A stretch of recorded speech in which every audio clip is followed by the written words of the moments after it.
बड़े प्यारे दोस्त, बड़े भाई जनाब हाजी इकबाल रावल साहब आज सिडनी में मौजूद हैं। और इन की स्पेशलिटी ये है कि इन्होंने बड़ा अरसा एक तवील मुद्दत तक दुखी इंसानियत की, नादार मुस्तहिक गरीब लोगों की देसी दवा बनाकर खिदमत की। और ख़िदमत तो खैर जज्बा होना चाहिए। और आप किसी भी हवाले से फ़ाइनेंशली, मॉरली, फ़िज़िकली, मेंटली किसी भी तरीके से आप किसी की अगर किसी मुस्तहिक की, नादार की या किसी ऐसे बंदे की खिदमत या मदद करते हैं कि वो उस वक्त उस चीज़ का तलबगार हो, तो ये एक बहुत बड़ा सदका जारिया है।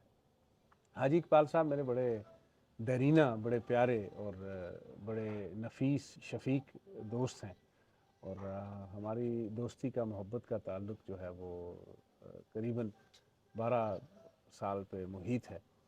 पहले भी मैंने हाजी साहब की कुछ वीडियोस बनाई। आज फिर मौके से फ़ायदा लेकर मैं चाहता हूँ कि हाजी साहब से थोड़ी सी गुफ्तगू की जाए। हाजी साहब आपका बहुत शुक्रिया, आप बहुत मेहरबानी सर। मेलबर्न से सिडनी तशरीफ़ लाए। शुक्रिया और जी। आज हम एक बार फिर कहते हैं ना, यार जिंदा सोबत सोबत बाकी। बाकी बिल्कुल तो सही।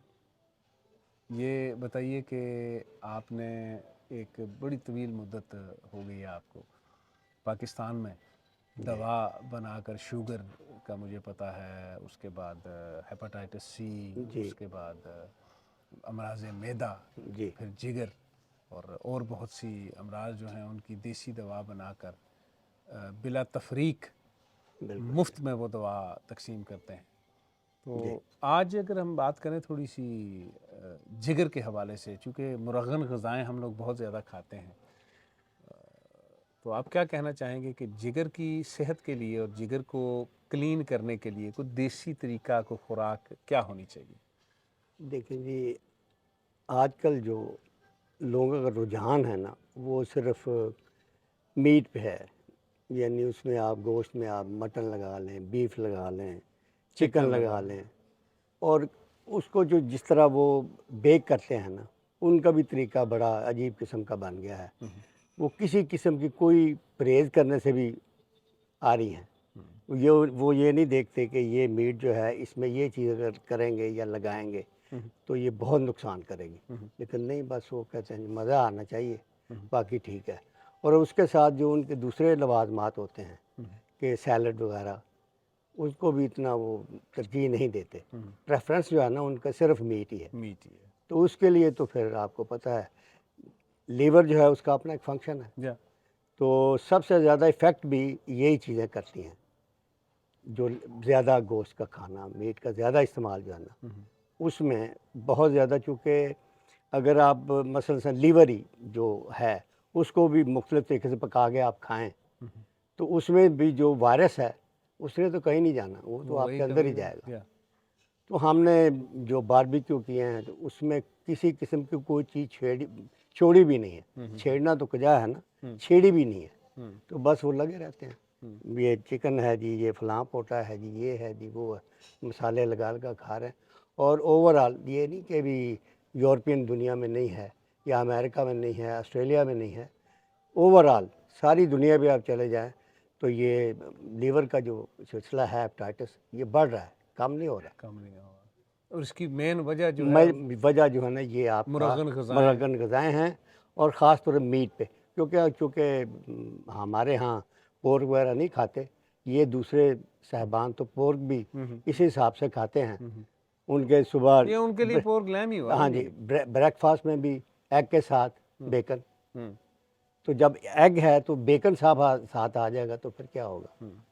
सोने पे सुहागा है ना, सोने पे एक सुहागा। आग है, या उसको 100 पे उसके टेम्परेचर है, ऊपर उसको पेट्रोल डालें। हाँ, उस पे आप 400 ले जाएँ, तो वो तो। आप क्या सजेस्ट करते हैं, नाश्ता क्या होना चाहिए, देखें लंच जी, क्या होना सबसे चाहिए, डिनर जो क्या मैं होना चाहिए? समझता हूँ कि एक तो हम ओट्स का इस्तेमाल करें अच्छा, अपने, नाश्ते और में। स्पेशली बारले का, जौ का जो दलिया है, उसमें आपको रिलीफ मिल सकता है ये लीवर के जिगर वगैरह से। और आपका जो एक रूटीन हो सैलड का हो, क्यूकम्बर है, गाजर है, मूली है, कैरेट वगैरह, ये आम दुनिया में अब मिलते हैं। या आप अब हमारे यहाँ भी पहले नहीं थी वो जो सुर्ख छोटी मूलियाँ होती थी, अब वो भी है, वो बहुत अच्छी हैं जिगर के लिए। अच्छा। तो उसके आगे फिर आपको और चीज़ों से कई रिलीफ मिल जाती है। लोगों को और कई किस्म के प्रॉब्लम हो जाते हैं जो अगर आप इनको इस्तेमाल करें उनसे आपको अबंडेंट हो जाएंगे, आपको उससे फ़ायदा मिल जाएगा। लंच में क्या लेना चाहिए? लंच में भी मैं ये कहूँगा कि आप दालें वगैरह या हाँ, लेंटिल जो है ना उसका इस्तेमाल होना चाहिए। और बाज़ दफ़ा तो ऐसा हो लेंटिल का सूप अगर आप इस्तेमाल कर लें, उसमें स्पाइसेस कम डालें, वो भी आपको फ़ायदा देंगे। अच्छा। ये नहीं है कि आप बिल्कुल मीट वीट ना खाएं, मीट को एक ख़ास तरीके से प्रोसेस करके खाएं, यखनी बना लें, सूप बना लें। यानी हमारे यहाँ एक रिवाज है पुलाव वगैरह का, यखनी का पुलाव खाएं। हम जब ये बिरयानी बनाते हैं तो उसमें कोई गोश्त का असर नहीं, वो जो मिसालें हैं ना उसमें, हाँ जी, उन्हीं का वो टेस्ट होता बड़ा उनका तमाशा बना हुआ है। है। वो देखते नहीं हैं कि ये क्या है, बस मसाला डाला, बनाया। पका, चलो जी डालो उसमें। तो प्रोसेस भी हमारे यहाँ जो वो तरीक़ाकार है उसमें भी बहुत चेंज आ गया है। और लोगों की आदतें जो है ना वो पहली आदतें हम, खैर मैं इतना अपने आप को ना बूढ़ा समझता हूँ, शनासाई है दुनिया में। हमारे जो बड़े थे, बाप दादा थे, हमने खुद को उनको देखा है कि वीक में एक दफ़ा दाल का सूप, मूंग और मसूर का ज़बरदस्त, और चपाती जो देसी होती थी का उसके साथ जिसे हम अपनी ज़ुबान में शोरबा कहते हैं। शोरबा कहते हैं। तो शोरबे वाला हाँ हाँ, खाना तो बिल्कुल वैसे ही सही। बड़ा ज़ूद हज़म होता है और बड़ा आराम पहले से। ज़माने में एक बड़े बूढ़े कहते थे लच्छों वाला शोरबा, छल्लेदार जिसको कहते, छल्ले वाला शोरबा। उसमें छल्ले नहीं होते थे, वो पानी इतना होता था, वो घी जो था ना ऊपर छल्ला वो बन के नज़र आता ऊपर था, नज़र आता है। वो उसका छल्ले। वो हमारे यहाँ जो हमारे दोस्त हैं उनके बच्चों ने बड़ा एक मजाक बनाया हुआ। उनके दादा बूढ़े थे तो उसने कहा आज, उन्होंने कहा आज जो ना छल्ले वाला शोरबा हो। तो वो जब खाने बैठे उन्होंने, दादा छल्ला कहाँ है वो हमें बताएं। वो बस वो कहते हैं ना, चेंज हो गई है दुनिया का जो एक नज़ारा है ना, वो ही चेंज हो गया है। क्योंकि और जब वेट कंट्रोल करने के लिए भी ये वेट कंट्रोल ये है कि उसके लिए आपको डाइट का ख़ास तौर पे ख्याल रखना पड़ेगा। आपको 1/3 तो डेफिनेट छोड़ना पड़ेगा ना, और वॉक। ये नहीं कि आप जॉगिंग शुरू कर दें, वेट लिफ्ट शुरू कर, नो। खाली वॉक। डिनर के बाद आप डेफिनेटली 1 किलो, सॉरी 1 किलोमीटर जाएं और 1 किलोमीटर 2 किलोमीटर का वॉक, रात को। वॉक डिनर के बाद डेफिनेट। आप इसका असर सिर्फ 30 डेज़ में देख लें, वज़न कर लें अपना और अपने स्ट्रक्चर देख लें। आपको 1 महीने को, ज़्यादा टाइम नहीं, 1 महीने, विद इन 30 डेज़ आपको पता चल जाएगा आपका वेट कितना कम हुआ और आपकी बॉडी स्ट्रक्चर कैसे बना है। पेट थोड़ा सा अंदर चला जाएगा, आपकी आंखें रोशन हो जाएंगी, ब्राइटनेस जो बढ़ जाएगी, आपकी सांस की जो प्रॉब्लम है वो भी थोड़ा बहुत आपको फ़ायदा होगा इससे। बिल्कुल। तो ये जो मैदे के मसाइल हैं, इनके मैदे हवाले से आप देखें कैसे? जी, मैदा एक ऐसी चीज़ है, ये एक चक्की है असल में। इसमें आप जो जो सही तरीके से डालते जाएंगे वो बारीक पीस के निकलता जाएगा। जब इसमें आप रोड़े और पत्थर डालेंगे तो क्या होगा, उसके आगे फिर आपको और चीज़ें साथ डालनी पड़ेंगी। वो आपको पता है, फिर आप फक्कियाँ भी लेंगे, ये करेंगे, फक्कियों में भी तो दूसरी चीज़ें एडिटिव ही है ना। या, ये तो नहीं कि वो बड़ी एक ख़ास चीज़ है कि उसका कोई नुकसान नहीं हो सकता। अगर ज़्यादा वो भी इस्तेमाल करने को उसका भी नुकसान होगा। वो ये है कि आपको एक वक्ती तौर पे पेट में दर्द थोड़ा है, सा रिलीफ रिलीफ देता है। पेट में दर्द है, डकार नहीं आया, हवा है, खारिज हो जाएगी। हाँ, आपको अगर कॉन्स्टिपेशन है उसमें थोड़ी सी आपको एड मिल जाएगी कि आपका स्टूल स्मूथ हो जाएगा। तो ये चीज़ें सब चलती रहती हैं। और शुगर बहुत बढ़ती जा रही है। शुगर शुगर के लिए तो जी मैंने तो बड़ी रिसर्च की है, लेकिन मैं अभी तक इसके किसी चीज़ पे कंक्लूड नहीं कर सका इसकी असल वजह क्या है, मुझे समझ नहीं। स्ट्रेस तो देखिए, स्ट्रेस में तो ब्लड प्रेशर भी है, हार्ट अटैक है। ये तो स्ट्रेस तो ओवरऑल हर चीज़ को ख़राब करती है। लेकिन ये जो ये मैं समझता हूँ कोई हैबिट ऐसी चीज़ है, कोई ऐसी हैबिट बंदे की बन जाती है जिससे फिर शुगर जो है ना वो शुरू लबलबा उसका जो है ना वो वो काम नहीं करता।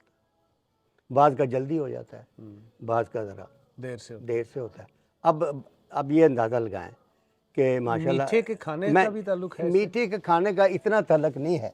अच्छा। मैं आपको बात उसको एब्सोल्यूट नहीं कह सकते अगर मीठा खाने से ही होता है, नो। मैं सिर्फ ये कहता हूँ कि मसलन हम जब जवानी में दाखिल हुए हैं ना, उस वक्त ये कोक पेप्सी पाकिस्तान में आम हुआ।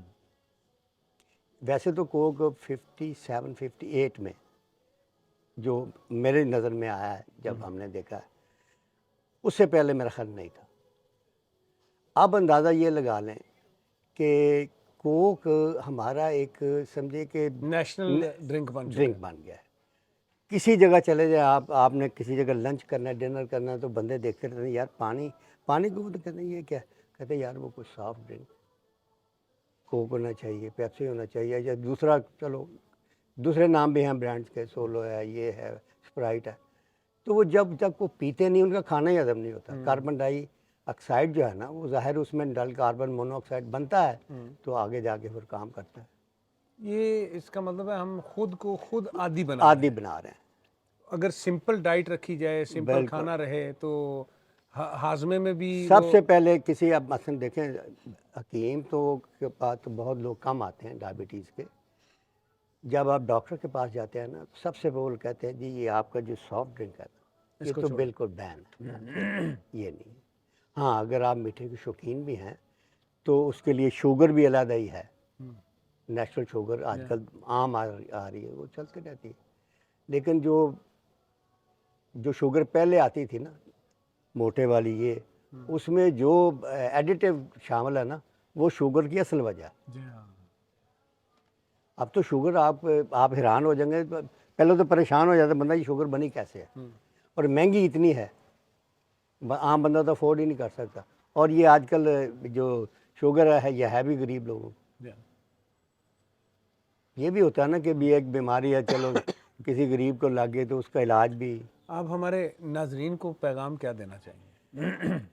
नाजरीन के लिए ये सादा ज़िंदगी को दोबारा आप अडॉप्ट करें, सलाद का इस्तेमाल करें, सादा रोटी खाएं, चटनियों का इस्तेमाल करें, और गोश्त को बजाय भून के, बारबेक्यू करके बजाय शोरबे के साथ इस्तेमाल करें, जैसे यखनी होती है, तो वो आपके लिए फ़ायदेमंद हो। बहुत शुक्रिया अशरफ।